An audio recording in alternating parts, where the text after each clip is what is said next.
வணக்கம் நண்பர்களே. ஏற்கனவே நம்ம 7th ஃபர்ஸ்ட் டேர்ம் ஜாமெண்ட்ரி டாப்பிக்கில் இருந்து ஒரு வீடியோ பார்த்துருக்கோம். ஏன்னா முன்னாடி 6ல் சொல்லும் போதெல்லாம் ஒரு டேர்ம்லும் தனித்தனி ஒரு வீடியோவே போட்டோம். ஆனால் 7th ஃபர்ஸ்ட் டேர்ம் வரும்போது அவங்க ஜாமெண்ட்ரி டாப்பிக்கில் நிறைய விஷயங்கள் சொல்லியிருக்காங்க. அப்படிங்கிறதால மொத்தமாக சொன்னோன்னா உங்களுக்கு கன்ஃபியூஸ் ஆகுன்ட்டு நான் ஒரு 3 பார்ட்டாக அதை உங்களுக்கு பிரிச்சிருக்கேன். ஸோ அதில் ஏற்கனவே போன பார்ட்டில் பார்த்தது நேரிய கோண இணைகளை பற்றி பார்த்தோம். இப்போ இந்த பார்ட்டில் பார்க்க போகிறது குத்தெதிர் கோணங்களை பற்றி பார்க்க போகிறோம். குத்தெதிர் கோணங்கள் அப்படின்னா என்ன அப்படிங்கிறது தெரிஞ்சுட்டா இப்போ இந்த பார்ட்டில் நம்ம பார்க்குற கொஸ்டினுக்கு எல்லாம் ஈஸியாக ஆன்சர் பண்ணிடலாம். இந்த 2 கோடு இருக்குன்னு வச்சுக்கோங்களேன். 2 கோடு ஒன்று வெட்டிக்குது அப்படின்னா அப்படி வெட்டிக்கிறப்ப மொத்தம் 4 கோணங்கள் உருவாகும். பாருங்கள், 1 2 3 4 இப்படி உருவாகுது இல்லையா? இதுக்கு இந்த எதிரில் இருக்கிறது தான் குத்தெதிர் கோணங்கள்னு சொல்லுவாங்க. இந்த பக்கம் இருக்கிறதும் குத்தெதிர் கோணங்கள், இதுவும் குத்தெதிர் கோணங்கள். இதுதான் பக்கத்தில் டயக்ராமாவும் கொடுத்துருப்பாங்க. சரிங்களா? இதில் என்ன விஷயம் அப்படின்னா இந்த குத்தெதிர் கோணங்கள் சமமாக இருக்கும். இதுதான் இப்போ நம்ம ஞாபகம் வச்சுக்க வேண்டிய முக்கியமான விஷயம். இதில் அதுக்கான டெஃபினேஷன் கொடுத்துருப்பாங்க. டிஆர்பியை பொறுத்த வரைக்கும் டெஃபினேஷன் தெரிஞ்சு வச்சுக்கிறது ரொம்ப ரொம்ப முக்கியம். இதில் பாருங்கள், இரு கோடுகள் ஒன்றை ஒன்று வெட்டி கொள்ளும்போது உருவாகும் இரு ஜோடி அடுத்தமையா கோணங்கள் குத்தெதிர் கோணங்கள் என அழைக்கப்படும்.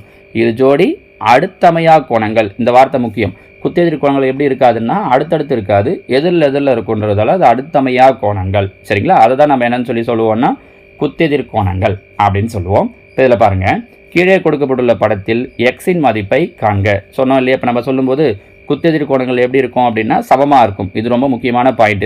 இதை தெரிஞ்சுக்கிட்டாலே இந்த வீடியோவில் நம்ம சொல்ல போகிற பெரும்பாலான கொஷின்ஸை ஆன்சர் பண்ணிடலாம். இப்போ இதில் பாருங்கள், இது எக்ஸு, இது இதோட எதிரில் இருக்கிற கோணம். அப்போ இது 150னா எக்ஸோட வேல்யூ என்னவாக தான் இருக்கும் அப்படின்னா 150 டிகிரியாக தான் இருக்கும். முடிஞ்சு போச்சு. இதுக்கு நீங்கள் ஒன்றும் ப்ளஸ்ஸு மைனஸு எதுவுமே பண்ண வேண்டாம். குத்தெதிர் கோணங்கள் சமமாக இருக்குன்ற விஷயம் தெரிஞ்சால் போதும். இந்த 150 தான் எக்ஸோட வேல்யூ. முடிஞ்சிச்சா? அடுத்தது பாருங்கள், ஏபி ஆனது ஒரு நேர்கோடு, கீழ்கண்டவற்றில் எக்ஸ் டிகிரியின் மதிப்பை காண்க.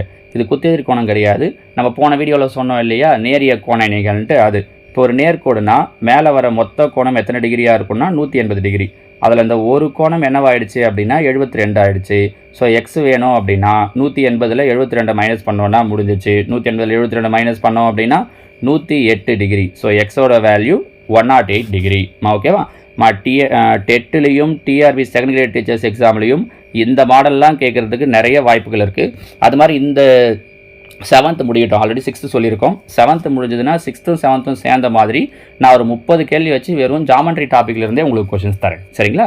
ஓகே, இதில் பாருங்கள், இதில் எக்ஸோட வேல்யூ கண்டுபிடிக்கணும்னா மொத்தம் 180 டிகிரி. அதில் இது ஒரு 42 போயிடுச்சு. 42 போயிடுச்சு அப்படின்னா மீதி 8, 7 4 போயிடுச்சுன்னா 3, 138. ஆனால் இந்த பக்கம் வெறும் எக்ஸ் இல்லை, என்ன இருக்குது? 3 எக்ஸ்ன்னு இருக்குது. 3 எக்ஸோட வேல்யூ 138. பெருக்கல் இருக்கிற 3 இங்கே வந்தால் வகுத்தல் 3, 1 3 3, 4 3 12, மீதி 1, 6 3 18. ஸோ எக்ஸோட வேல்யூ 46 டிகிரி. சரிங்களா? அடுத்த இங்கே பாருங்கள், 3வது கேள்வி. இங்கே 4x, இங்கே 2x. இது ரெண்டுத்தையும் கூட்டினா எத்தனை வரணும் அப்படின்னா 180 டிகிரி வரணும். 4 2 கூட்டினா 6x. அப்போ 6x ஈக்குவல் டு 180. 6 இந்த பக்கம் வந்தால் வகுத்தல் 1 6 6 3 18 0. ஸோ எக்ஸோட வேல்யூ 30 டிகிரி. முடிஞ்சுச்சுன்னா அவங்க எக்ஸோட வேல்யூ தான் கேட்டிருந்தாங்கிறதால நம்ம அதை மட்டும் சொன்னால் போதும். சரிங்களா? அடுத்து இங்கே பாருங்கள், இது ஒரு முக்கியமான கேள்வி. நேரிய கோண இணைகளில் ஒரு கோணம் செங்கோணம் எனில் மற்றொரு கோணத்தை குறித்து என்ன கூற இயலும்? நேரிய கோண இணைகள் நேற்றே சொன்னோம். நேரிய கோண இணைகள்னால் 2 கூட்டினா என்ன வரும்னா 180 டிகிரி வரும். ஒன்று செங்கோணம், அப்படின்னா ஒன்று வந்து 90 டிகிரி.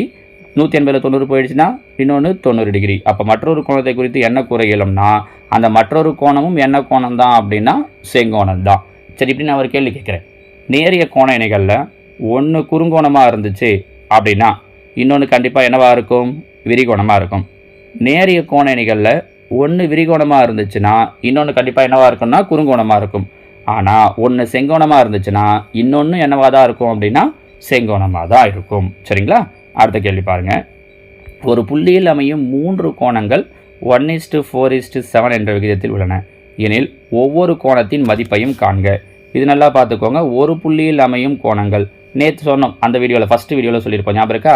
ஒரு புள்ளியில் அமையக்கூடிய 3 கோணங்களுடைய மொத்தமாக எத்தனை கோணம் இருந்தாலும் அதோட கூடுதல் என்னவாக இருக்கும்னா 360 டிகிரி. சரியா? 1:4:7. 1 4 5, 5 7 12 டிவைடட் பை 12. 1 12 12, 3 12 36 0. அப்போ ஒரு பங்கோட வேல்யூ 30 டிகிரி. இங்கே பாருங்கள், ஒரு பங்கு, அப்போ ஓர் 30 30. 4 பங்கு, 4 3 12 120. 7 பங்கு, 7 3 21 210 டிகிரி. இதை நேரடியாகவே கேட்பாங்க டெட்டில். இந்த பார்ட்டில் இருந்து நிறைய கொஷின்ஸ் அவங்க கேட்டிருக்காங்க போன 2022 23 நடந்த எக்ஸாமில். ஸோ அந்த 3 கோணங்கள் என்னென்னது? 30 டிகிரி, 120 டிகிரி, 210 டிகிரி. சரிங்களா? அடுத்ததாக ஒரு புள்ளியில் 6 கோணங்கள் அமைந்துள்ளன. இந்த கேள்வியை டெட்டில் கேட்டிருந்தாங்கம்மா. லாஸ்ட் இயர் 2023 நடந்த டெட்டு பேப்பர் 2ல் இந்த கொஷினை அப்படியே கேட்டிருந்தாங்க. ஒரு புள்ளியில் 6 கோணங்கள் அமைந்துள்ளன. அவற்றில் ஒரு கோணம் 45 டிகிரி, மற்ற 5 கோணங்கள் சம அளவுள்ளவை எனில் 5 கோணங்களின் அளவை காண்க. இப்போ பாருங்கள், ஒரு புள்ளியில் அமைகிற மொத்த கோணங்கள் எவ்வளோ அப்படின்னா 360 டிகிரி. கரெக்டாக? இதில் ஒரு கோணம் 45ன்னு சொல்லிட்டாங்க. அப்போ 1 வந்து 45 போயிடுச்சு. மீதி என்ன இருக்குன்னு பாருங்கள், 315. மீதி என்ன இருக்கும்? 315. இது அந்த 5 சமம், மொத்தம் 6, அதில் 1 45, மீதி 5 இருக்குது இல்லையா, அந்த 5மே சமம். அப்போ 315 5 சமபாகமாக பிரிக்கணும்னா என்ன பண்ணணும்? 5 அளவுக்கு தான் முடிஞ்சிச்சு. 1 5 5, பாருங்கள் 6 5 30, மீதி 1 3 5 15. அப்போ அந்த மீதி 5 கோணங்களுடைய அளவும் என்னவாக இருக்கும் அப்படின்னா 63 டிகிரி 63 டிகிரியாக இருக்கும். முடிஞ்சிச்சு. இதான் ஆன்சர். இது அவங்க டெட்டு பேப்பர் 2ல் 2023 கேட்டிருந்தாங்க. சரிங்களா? So answer 63 degree. அடுத்தது பாருங்கள், ஒரு புள்ளியில் X degree, 2x degree, 3x 4x 5x ஆகிய கோணங்கள் அமைந்துள்ளன. மிகப்பெரிய கோணத்தின் மதிப்பு. இதுவும் அதே தான். ஒரு கோணத்தில் இருக்கிற மொத்தத்தையும் கூட்டினோன்னா 360 டிகிரி வரணும். கரெக்டாக? இது எக்ஸ், இது 2x. 1 2 3, 3 3 6, 6 4 10, 10 5 15. அப்போ 15x அப்படிங்கிறது 360. பெருக்கல் இருக்கிற 15 இங்கே வந்தால் வகுத்தல். 1 5 5, ஈர் 5 30, மீதி 6, 4 5 60. அப்போ எக்ஸோட வேல்யூ 24 டிகிரி. கரெக்டாக? அவங்க கேட்டுறது மிகப்பெரிய கோணம். இதில் மிகப்பெருசு எது?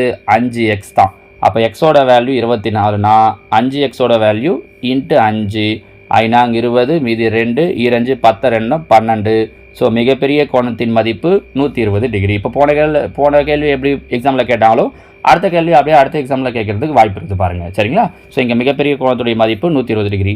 சரி, ஒருவேளை இங்கே மிகச்சிறிய கோணத்தின் மதிப்புன்னு கேட்டிருந்தாங்கன்னா என்ன சொல்லியிருப்பீங்க? இதில் எது மிகச்சிறியது? வெரி குட், எக்ஸ் தான் சின்னது. ஸோ மிகச்சிறிய கோணத்தின் மதிப்பு எக்ஸோடைய வேல்யூ 24 தான். 24 டிகிரின்னு ஆன்சர் சொல்லிட்டு இருக்கலாம். புரியுதுங்களா? அடுத்ததாக பாருங்கள்.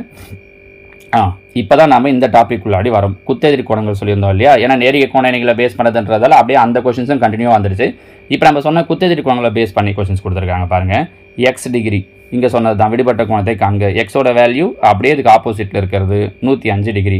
ஏற்கனவே அங்கே இன்ட்ரோ கொடுக்கும்போது என்ன சொல்லியிருந்தோம்னா மேலே 150 டிகிரி வச்சு கொடுத்துருந்தாங்க. இங்கே அதே தான் 105 டிகிரி வச்சு. ஸோ எக்ஸோட வேல்யூ 105 டிகிரி. ஓகே, இங்கே எனக்கு ஒரு டவுட்.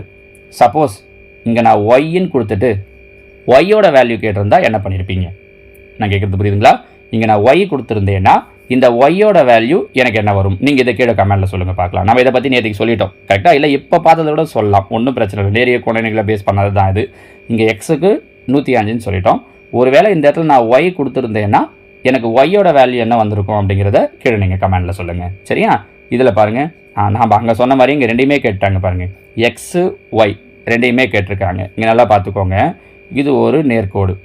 அப்போ இதுக்கு மேலே வர 2 கோணத்தையும் கூட்டினா 180 டிகிரி வரும். இங்கே எக்ஸு, இங்கே 3x, ரெண்டுத்தையும் கூட்டினா 4x. அப்போ 4xோட வேல்யூ 180 டிகிரி. கரெக்டாக? ஒரு எக்ஸோட வேல்யூ 1 4 4, நன்னாங்க 16, மீதி 2, 5 20. ஸோ எக்ஸோட வேல்யூ 45 டிகிரி. அவங்க கேட்ட 2 கேள்வியில் எக்ஸுக்கு 45 டிகிரி. ஒய் இங்கே பாருங்கள், குத்தெதிர் கோணங்கள். இது குத்தெதிர் கோணம். கரெக்டாக? அப்போ ஒய்யோட வேல்யூ 3x. கரெக்டாக? அப்போ 3 × 45. அப்போ 35 5, மீதி 1 3 12 1 13. 135 டிகிரி அப்படிங்கிறது ஒய்யோட வேல்யூ.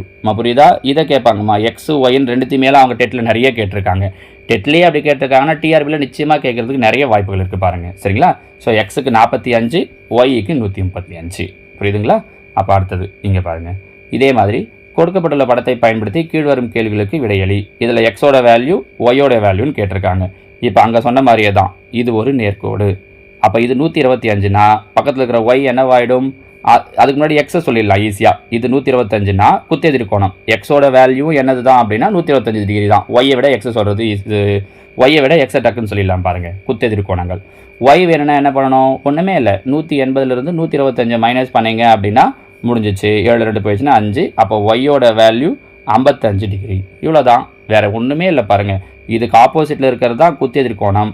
அங்கே என்ன நம்பர் இருக்கோ அதான் கீழே இருக்கிற எக்ஸோ ஒய்யோ என்ன கொடுக்குறாங்களோ அது வரும். ஆச்சா, இப்போ இதில் கொள்குறி வகையில் சிலது கொடுத்துருக்காங்க பாருங்கள். அடுத்தடுத்து உள்ள கோணங்களுக்கு இது டெட்டில் கேட்டிருந்தாங்கம்மா. பேப்பர் 2லேயே 1லேயும் இந்த கொஸ்டினை அப்படியே கேட்டிருந்தாங்க. சேம், இதில் எதுவுமே ஒரு வார்த்தை கூட மாற்றாமல். அடுத்தடுத்துள்ள கோணங்களுக்கு நம்ம ஏற்கனவே போன வீடியோவில் இதை நம்ம சொல்லியிருக்கோம். அடுத்தடுத்த கோணங்கள் அப்படின்னா இப்போ எப்படி இருக்குன்னு வச்சுக்கோங்களேன். இதுதான் இங்கே ஒரு கோணம் இங்கே ஒரு கோணம் இருக்குன்னா இது அடுத்தடுத்த கோணங்கள்னு சொல்லுவோம். அடுத்தடுத்த கோணங்களுக்கு எப்படி இருக்கும் அப்படின்னா ஒரு பொதுவான கதிர் இருக்கும், பொதுவான முனை இருக்கும், ஆனால் பொதுவான உட்பகுதி இருக்காது. புரியுதா? பொதுவான கதிர், பொதுவான முனை, பொதுவான கதிர், பொதுவான முனை, ஆனால் என்ன இருக்காதுன்னா பொதுவான உட்பகுதி இருக்காது. ஸோ இந்த ஆன்சர் இது ஆப்ஷனை கூட மாற்றாமல் அப்படியே 4 ஆப்ஷனை கொடுத்துருந்தாங்க. சரிங்களா? Answer D. மீதிலெல்லாம் அப்படி இருக்காது, இதில் ஏதாவது ஒன்று மாறி இருக்கும் பார்த்தீங்கன்னா. சரிங்களா? நம்ம ஏற்கனவே போன வீடியோவில் இந்த அடுத்தடுத்துள்ள கோணங்களை ஆரம்பிக்கும் போதே அதை பற்றின ஃபுல் டீட்டெயிலே சொல்லியிருக்கோம். அதை எடுத்து பார்த்தீங்கன்னாலும் உங்களுக்கு தெளிவாக தெரிஞ்சிடும். ஒரு புள்ளியில் அமையும் அனைத்து கோணங்களின் கூடுதல். இதை லாஸ்ட் நாள் எக்ஸாமில் கேட்டிருந்தாங்க. டெட்டில் பிப்ரவரி 15 நடந்த பேப்பர் 2 லாஸ்ட், அதான் கடைசி நாள் எக்ஸாம். அந்த பேட்ச், ஏன்னா பேட்சாக நடந்தது இல்லையா போன முறை, அதில் கடைசி எக்ஸாமில் கேட்டிருந்த கேள்வி இது. ஒரு புள்ளியில் அமையும் அனைத்து கோணங்களின் கூடுதல் 360 டிகிரி. இதுவே ஒரு நேர்கோட்டில் ஒரு புள்ளியில் அமையக்கூடிய கோணம்னு கேட்டாங்க அப்படின்னா 180 டிகிரி. சரிங்களா? ஜென்ரலாக ஒரு புள்ளியில் அமையும் கோணம்னா 360 டிகிரி. ஒரு நேர்கோட்டின் மீது உள்ள புள்ளியில் அமையும் கோணங்களின் கூடுதல்னு கேட்டாங்கன்னா 180 டிகிரி. ரெண்டையுமே தெரிஞ்சு வச்சுக்கோங்க. சரிங்களா?